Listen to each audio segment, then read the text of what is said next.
Hey everybody, I'm Garrett Fuller with MMORPG. I'm with Jeremy Soule, right? Nice to meet you. Nice to meet you too. Yeah, the real me. Yeah, I know. But he's the EverQuest music director, and music's a huge part of video game experience. And when you are designing, so talk about this for a minute.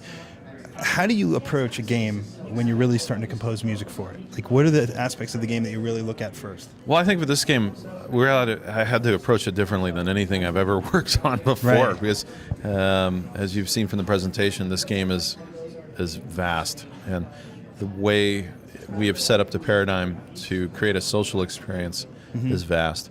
And so I want the music to be intricately tied into the social experience, not just the gameplay experience or shall we say the visceral experience of it. And so from that standpoint, it's going to take a lot of out-of-the-box thinking.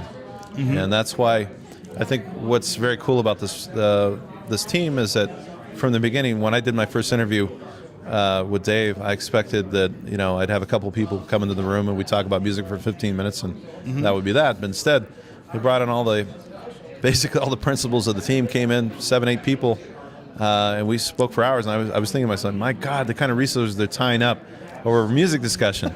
Never happened before. Right. No, it's so true, and it's the approach to it. What's it like composing for a world that you know is going to constantly change? I'm glad you used the word world. I don't personally like the term MMO. I wish it'd go away. I like the Thanks, term. Jeremy. I like the term virtual world. Really, Yeah, I like it because really, at the end of the day, even if it happens virtually, it's still real. Yeah. Your feelings could be really hurt. Sure. Or you might actually meet your future wife, or husband might, meet. It's very true. So it happens. Well, we've heard about that. Sure.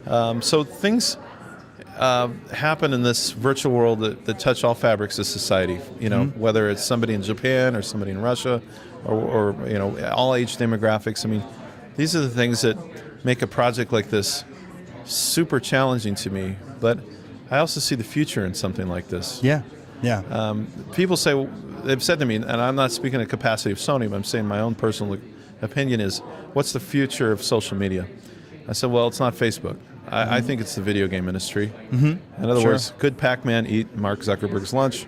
I think the answer is yes. The thing is, anything that Facebook's doing on the back end, MMOs are already doing. Yes, that's true. To use my not favorite term. Sure. But you think about the creativity and how we can engage people, and we can move these incredible graphics universes, and to be able to immerse people socially with technology, I think is really the future of that whole segment. So when you start to think about what we're doing with Next and how we engage people socially, I think it's very important. You really start to ask questions about how we interact with the computer itself. That's very true. The bigger issues. Sure. I'm going to end on one of my all-time favorite questions to ask composers, because it's very true. Oh, I love it. And it is combat music. You know, you're running across the field and the soft music's playing, and all of a sudden, dun-dun-dun-dun-dun-dun-dun.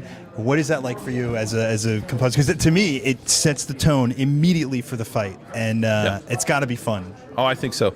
I mean, the thing about it is we're talking about kinetics, like how we work with, basically the brain and how we. In fact, there was a study that came out like 2 weeks ago where they were showing the difference between someone who was listening to music and thinking something and somebody who wasn't. And with the music, the mind was lighting up in the same ways, but much more so. Right. And I think that that's the psychology we have to look at. And I think for this experience, what I want to do is to find innovative ways to implement the music, to create combats, to create visceral experiences, to create moments where you might shed a tear. Sure. The holy grail is, do we care so much about a character that we're going to cry? I haven't seen that happen for the most part, but I really want the entire gamut of the experience of the music to reflect the real world, not just the virtual world. Right. To look at, and in some ways I'll be controversial in saying that I think games are the future of Hollywood, because what more is it to watch a movie than to be in a movie, to be in the movie? And to me, that's where the technology and the leadership of the games industry could really redefine what we do and how we interact with the computer. And to me, those are the kinds of questions I have to ask myself as a musician. What do I want to say? How do I want to say it? And how do I want to work with others to help create a message? Yeah. No, I agree with you. It's very true. So, Guys, we can't thank you enough for tuning in. I feel smarter talking to Jeremy, actually, which is really kind of fun. But there's no rum in that Coke, so we're okay. I know. Thanks again, guys. We're at SOE Live with EverQuest Next. And thanks again, Jeremy. Thank you. We really It's my appreciate it. pleasure. My pleasure.